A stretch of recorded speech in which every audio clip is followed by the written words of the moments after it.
Hello student, स्वागत है आप सभी का हमारे YouTube channel Rupam Arya education for you पर।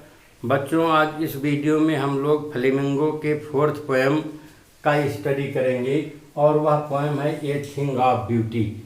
और इस पोएम को जॉन कीट्स ने लिखा है। बच्चों, ये जॉन कीट्स के विषय में पहले थोड़ी जानकारी ले लेते हैं। ये जॉन कीट्स इंग्लैंड के एक महान कवि थे और ये रोमांटिक एरा से बिलोंग करते थे, जिसे हम हिंदी में छायावाद युग कहते हैं। जैसे हमारे हिंदी साहित्य के इतिहास में छायावाद युग आता है, रीत काल आता है, आदि काल आता है, सो मैनी एराज आते हैं। लाइकवाइज इन इंग्लिश लिटरेचर में भी कई एरा हैं, तो उसमें एक एरा था रोमांटिक एरा। उस एरा के एक कवि जॉन कीट्स हैं, उन्होंने इस पोएम को लिखा है। और बच्चों, जो ये पोएट है इसका लाइफ 25 ईयर्स तक रहा है, यानी 24-25 वर्ष की एज में ही इसकी डेथ हो गई थी। और इसको एक लड़की जिसका नाम था फैनी ब्राने, उसी से प्रेम हो गया था। ओके बच्चों, लेकिन यह इस प्रेम में डिसअपॉइंटमेंट हुआ, डिजेक्शन इसको प्राप्त हुआ है। तो इसने जितनी भी पोएम्स लिखी हैं उन सभी पोएम्स पर इसकी फीलिंग्स हैं, इसके जो एक्सपीरियंस हैं, लव एक्सपीरियंस हैं वगैरह, उसका कलर डायरेक्टली और इनडायरेक्टली इसके सभी पोएम्स पर पड़ा हुआ है। तो जो आपका ये प्रेजेंट पोएम है, ये थिंग ऑफ ब्यूटी, ये बच्चों जॉन कीट्स के द्वारा एक पोएम लिखी गई है। वो लॉन्ग नैरेटिव पोएम है और उस पोएम का नाम है एंडीमियन।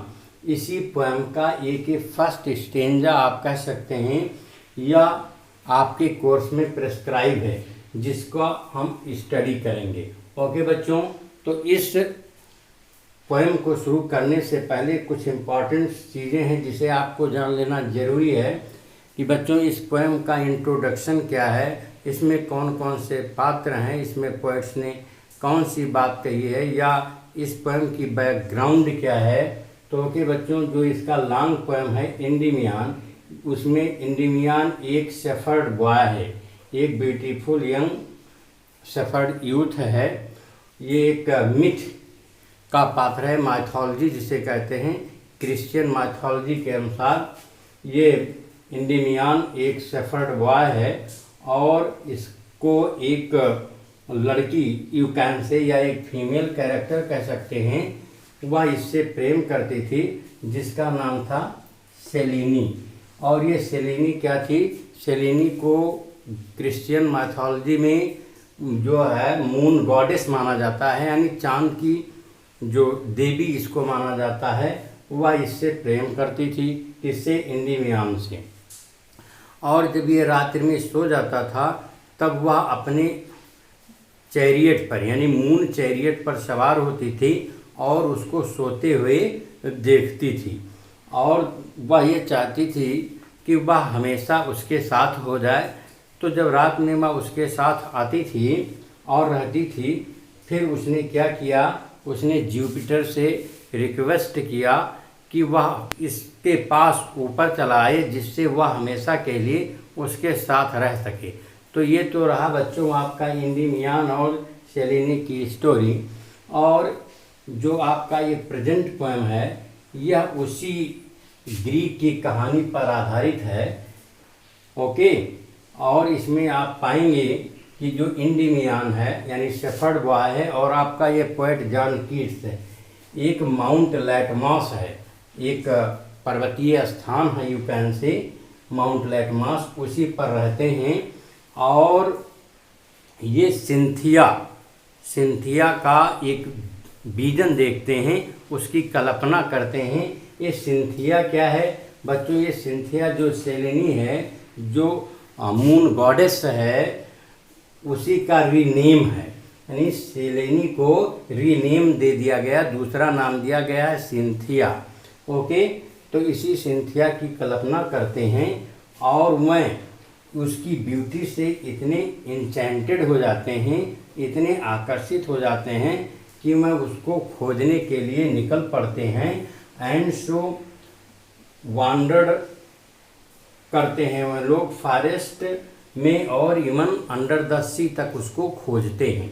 ओके बच्चों, तो आप इसको इंट्रोडक्शन के रूप में लिख सकते हैं, या आप इसको जान लीजिए। जब तक आप इसे नहीं समझेंगे तो इस पोएम को समझना थोड़ा कठिन हो जाएगा। ओके, तो इसका जो इंट्रोडक्शन है, the poem is based on a Greek legend in which Endymion, a beautiful young shepherd and poet who lived on Mount Latmos, had a vision of Cynthia, जो renamed है सेलिनिका, the moon goddess. The enchanted youth resolved to seek her and so wandered away through the forest and down under the sea. Okay, ये तो आपका introduction रहा है बच्चों। जब आप इस पोएम को पढ़ेंगे, इसके टाइटल से ही क्लियर है कि ये थिंग ऑफ ब्यूटी। तो इनकी जो फर्स्ट लाइन है जो स्टार्ट होती है इंडिमियान पोएम की, जो कि आपके कोर्स में ए थिंग ऑफ ब्यूटी के टाइटल के रूप में है कि ये thing of beauty is Joy for ever, यानी जो सुंदर चीज़ है वह सदैव प्रसन्नता देने वाली है। ओके, तो आइए हम इस पोएम को पढ़ते हैं।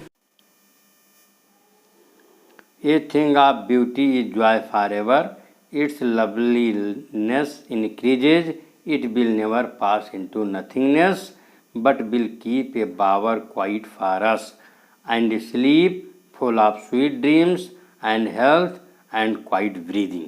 Okay, यानी a thing of beauty Joy for ever, यानी प्रत्येक सुंदर वस्तु सदा के लिए आनंददायक होती है और इसकी सुंदरता कभी समाप्त नहीं होती बल्कि बढ़ती ही जाती है, और यह हमारे लिए एक बावर यानी शांति प्रदान करने वाला स्थान यानी छाया प्रदान करने वाला स्थान प्रदान करती है।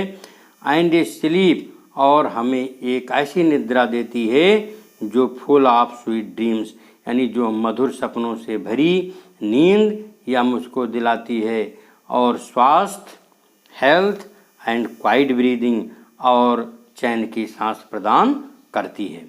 Okay, Therefore, on every tomorrow we are raising a flowery band to bind us to the earth, और इसीलिए प्रत्येक आने वाले दिन पर हम लोग एक फूलों की डोरी गुथ रहे होते हैं जो हमको और इस पृथ्वी को बाइंड किए हुए है।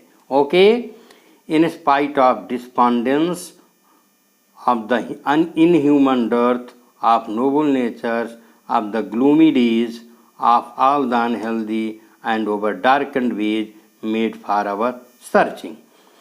Okay, in spite of means के बावजूद, यानी इस संसार में निराशा और श्रेष्ठ लोगों की अमानवीय कमी। इनह्यूमन का मतलब क्रूर या मर्सीलेस, डर्थ का मतलब कमी। ओके, यानी अमानवीय कमी।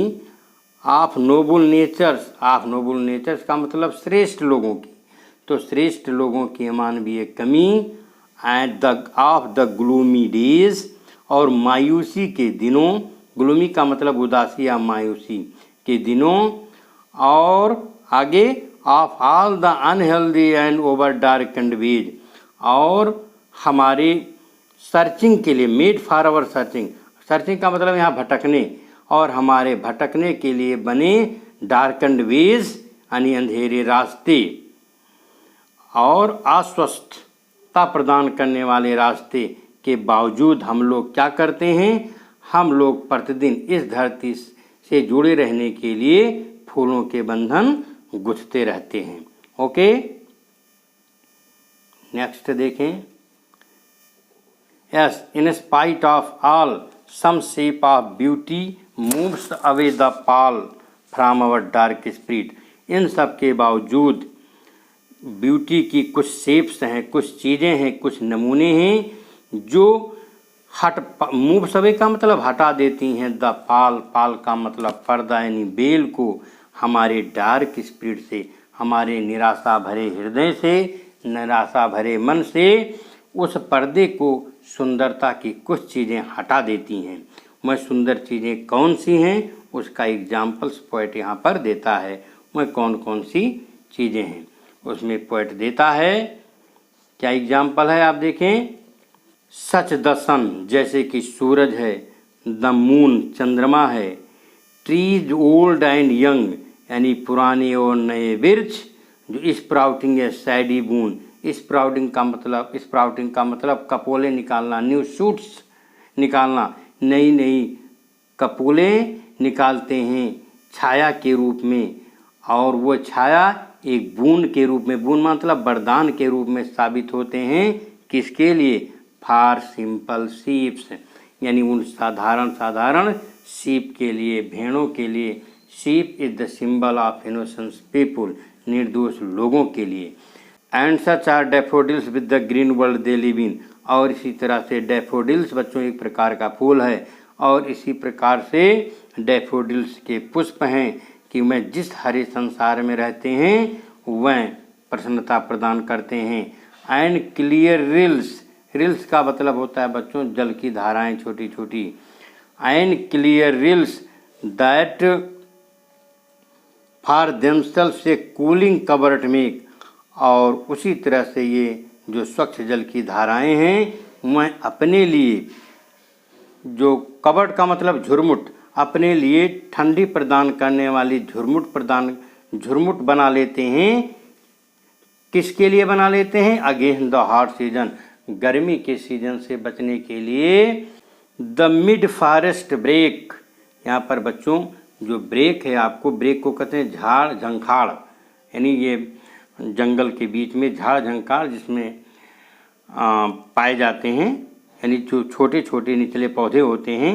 The mid forest brake rich with sprinkling of fair musk rose blooms, और जंगल के बीच में, झाड़ झंखाड़ के बीच में खूब घने इधर उधर बिखरे हुए मस्क रोज, सुंदर सुंदर मस्क रोज खिले हुए होते हैं, जो कि सुंदरता प्रदान करते हैं। मस्क कहते हैं बच्चों कस्तूरी को, जो बहुत ही सुगंधित होता है।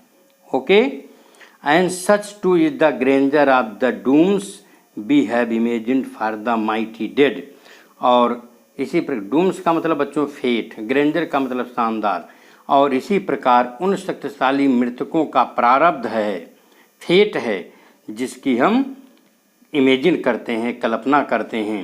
Okay, all lovely tales that we have heard are read, an endless fountain of immortal drink pouring unto us from the heavens brink, brink का मतलब किनारा, और immortal drink का मतलब होता है अमृत प्रदान करने वाली, एक प्रकार से अमृत, और वह सब सुंदर कथाएं, टेल्स का मतलब कथाएं, एंड ऑल लवली टेल्स, और वह सभी सुंदर कथाएं जिसको हमने सुना है और हमने पढ़ा है, वह सभी एन इंडलेस फाउंटेन, वह एक अनंत प्रवाह हैं। किस चीज़ का? ऑफ इमॉर्टल ड्रिंक, वह अमृत का अनंत प्रवाह हैं जो स्वर्ग या आकाश के किनारे से बह रहा है। पोरिंग का मतलब उड़ेलना या बह रहा, जो स्वर्ग या आकाश के किनारे से बह रहा है। इस प्रकार से बच्चों ये पोएम आपका समाप्त हुआ। आई होप आपको समझ में आ गया होगा, और यदि आप चैनल पर नए हों, आपने इसको अभी तक सब्सक्राइब न किया हो, तो इसे आप अवश्य सब्सक्राइब कर लें। Okay, thank you for watching.